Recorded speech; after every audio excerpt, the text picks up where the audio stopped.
Hello everybody, welcome to Starting Out Solitary. It's Faerie Sarah here, and this week we are speaking about ancestors.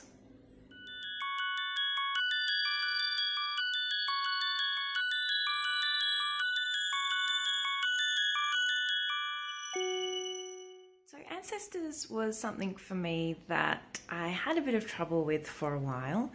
I currently have a practice that I do every week, but it's a new practice. I've probably only been doing it for about 2.5 years now.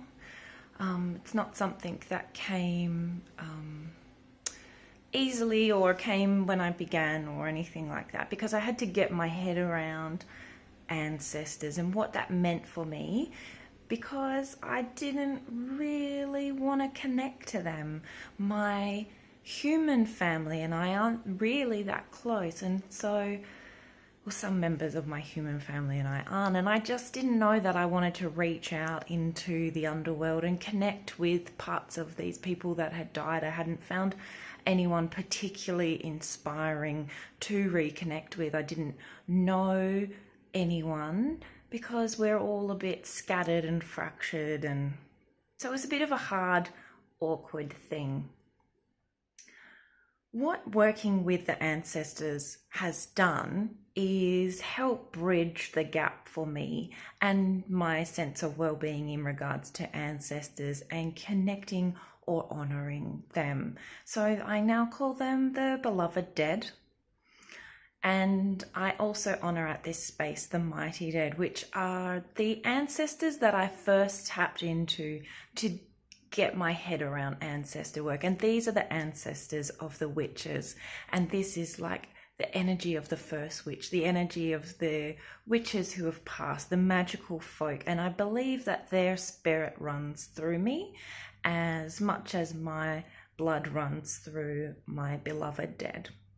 And then we also have our animal family that pass away, and there's been so many really important animals in my life, and so I honor them at this space of the beloved dead. So what ancestor was, which felt quite limited and restrictive and not very magical, has become a really magical thing.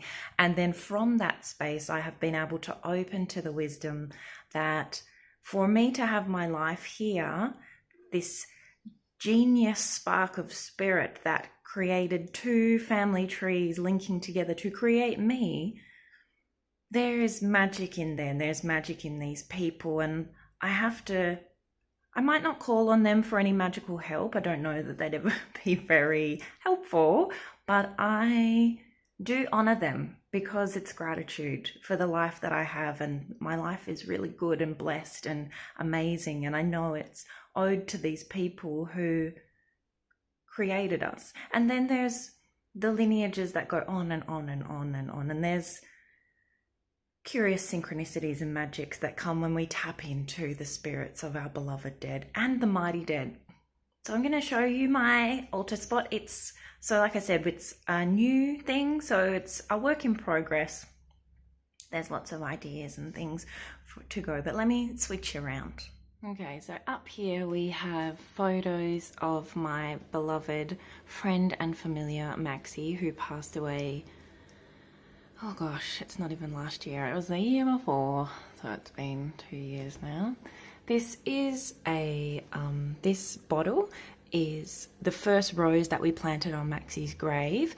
I turned it into a flower essence, and it became this flower essence for grief, so I've used that there. And these are the bones and some fur of a rabbit. That is a spirit animal that I found on the property when I was working on, that I was living on. And I was working with rabbit medicine to help me in my magical workings. These are some leaves that I pressed that were on the altar 2 Samhains ago. This is a creepy old Bible from, I don't know when it's from, but when you look inside the front page, there's this, can we look inside the front page? There is this inscription from 1844. So there we go. It's an oldie.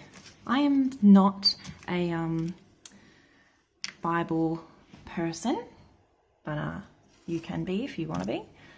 But for me, it's I just have it up here because it's so gosh darn old, and I feel it fits because there were some religious people of my beloved dead. Here we have this moon and sun quirky little corner table, which I think is a little bit fabulous.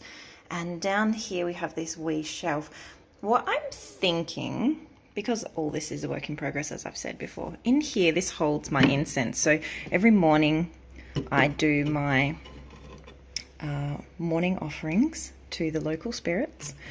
But I think actually what would be so fabulous would be if in here was like a shrine. So that idea just came to me over the weekend. So we'll get to that. And down here, down the bottom is where I keep all my candles. So maybe that could be the incense and the candles can go there. So we have this candle. I light that once a week when I come and give my offerings to the beloved and mighty dead. This little book here is full of pictures that I drew of Max, my cat. They were How to Love an Unlovable Cat comic series because he was a little bit of a rat. This box was my maternal grandmother's when she passed away. I asked for this box. I don't really know why. I wasn't close with her at all, but I knew I had to take this box with me, and we left everything else. But and then inside of it now is the ashes of my first familiar who passed away, my beloved Winston. That's him there. These are some bones. This is a Mary statue, and this is for my paternal grandmother, Mary. She was quite religious, and I felt that that really would suit her.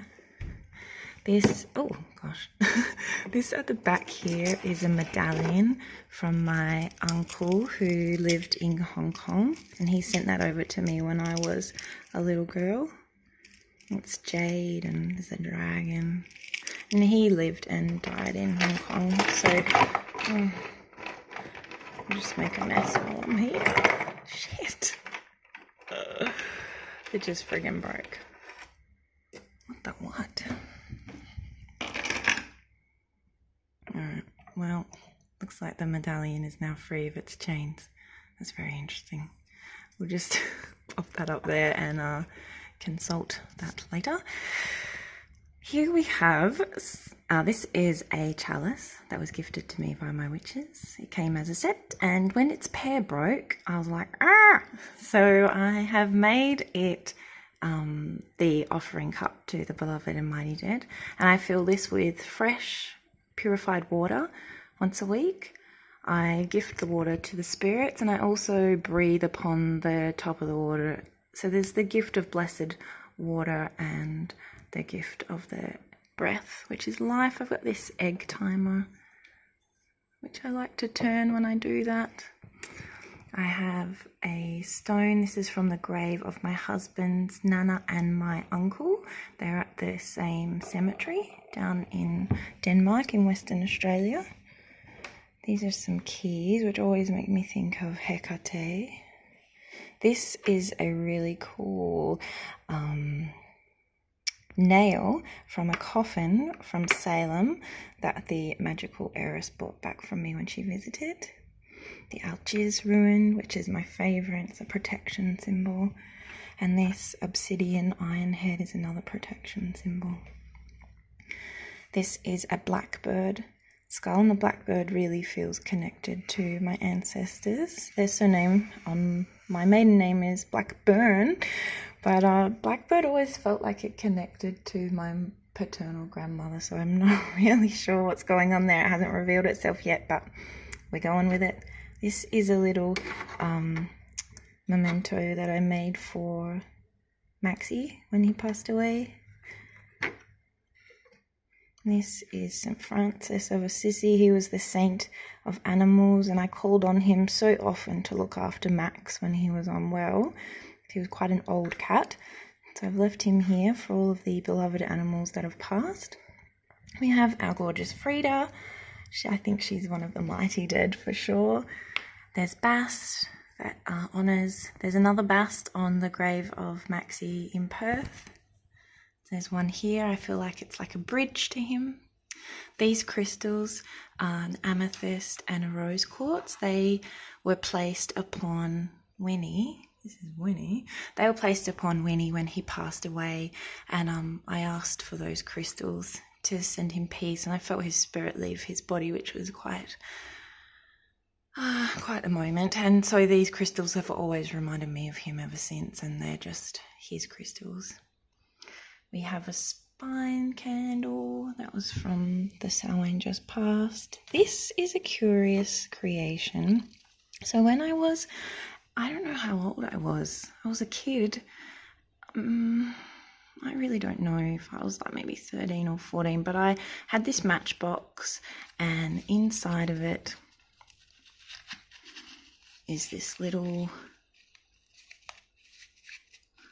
if I can do it one-handed.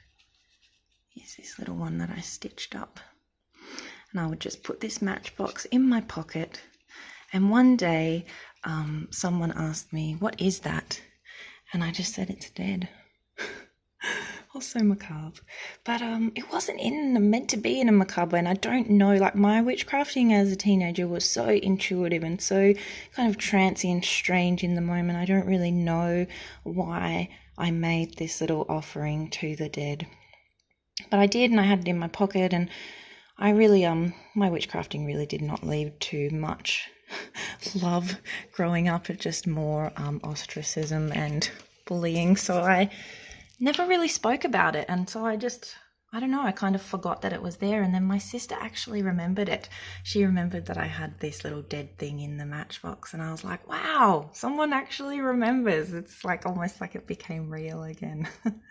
This jam is from a lily pilly tree that was so special at the art therapy centre I used to work at, and unfortunately some gardeners, morons, came, and rather than just putting some grates over the gutters so that the leaves wouldn't get in them, they just mowed the tree right down to a tiny stump. It was the most glorious lily pilly tree you've ever seen, but its leaves were getting in the gutters, and we can't have that.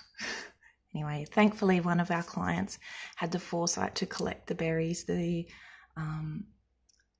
season before and made us jam. So there's fairy lily pilly jam, which feels really special. I got to work and the tree was mowed down. I just actually sobbed and sobbed and sobbed onto the stump of the tree, and then took myself home. My boss got a bit shitty at me for going home, but I'm like, sorry, just not working today. You just killed our tree. I think that's fair enough.